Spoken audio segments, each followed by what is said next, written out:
Have you ever wondered what the absolute core, the central pillar of Islam is? The one idea that everything else is built on? Well, we're about to dive into it.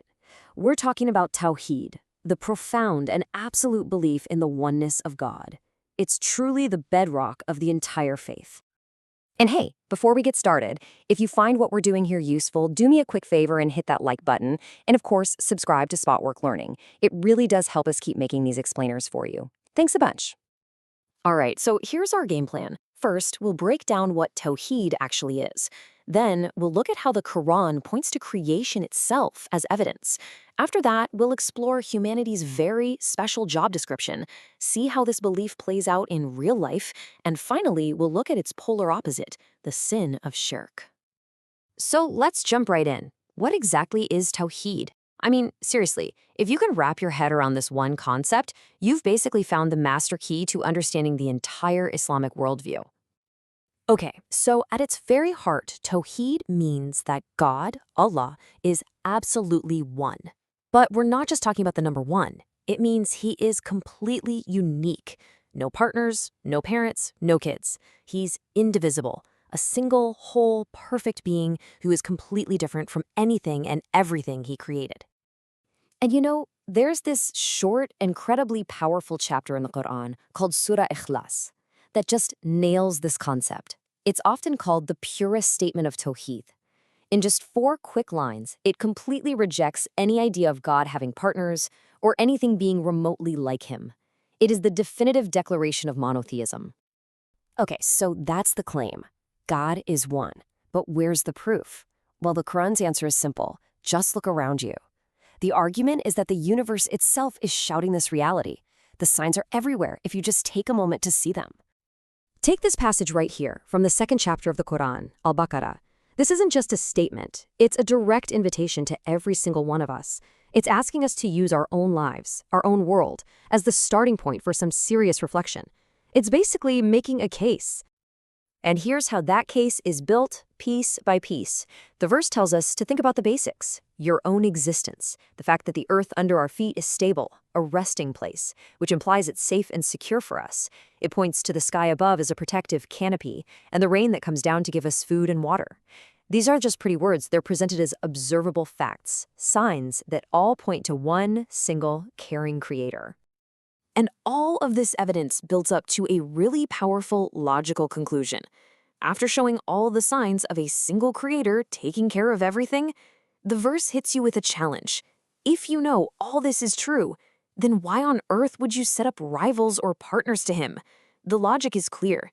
The one who creates is the only one who deserves worship. Now, this naturally leads to a huge question. If we are the creation of this one God, then what's our purpose? What's our job here in this grand scheme of things? And this is where the Quran introduces a really profound idea about why we're here. And that big idea is summed up in one word, Khalifa, which is often translated as Vicegerent, but think of it as a steward, a trustee, or a representative.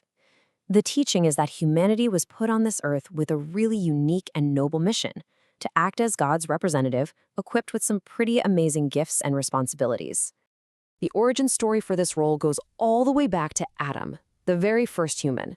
These verses here, also from Surah Al-Baqarah, actually tell the story of God announcing his plan to the angels, the plan to place this new creation on earth and give them a special purpose.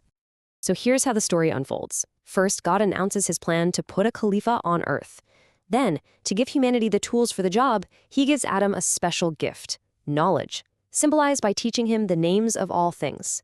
It's when Adam shows this incredible God-given knowledge the angels didn't have, that humanity's unique position is made clear.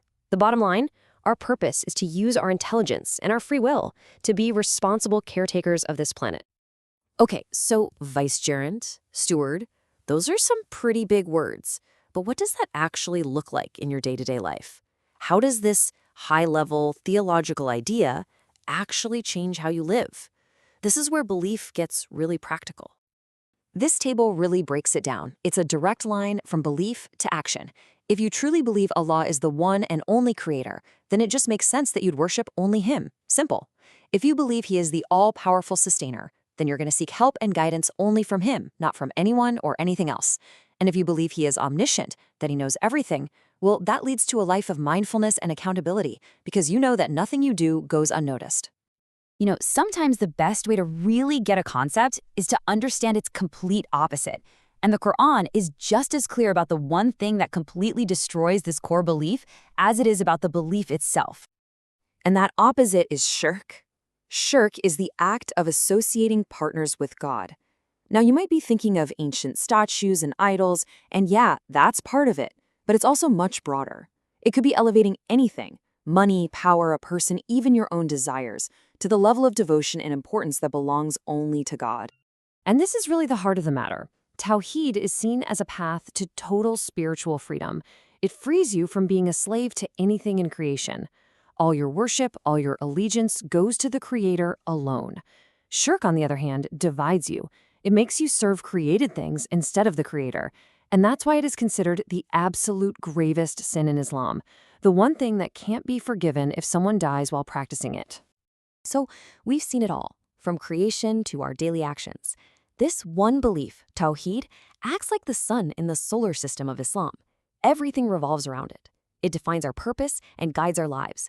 So the final question to think about is this: how does dedicating your life to this one single belief fundamentally change your relationship with absolutely everything else? That's some real food for thought.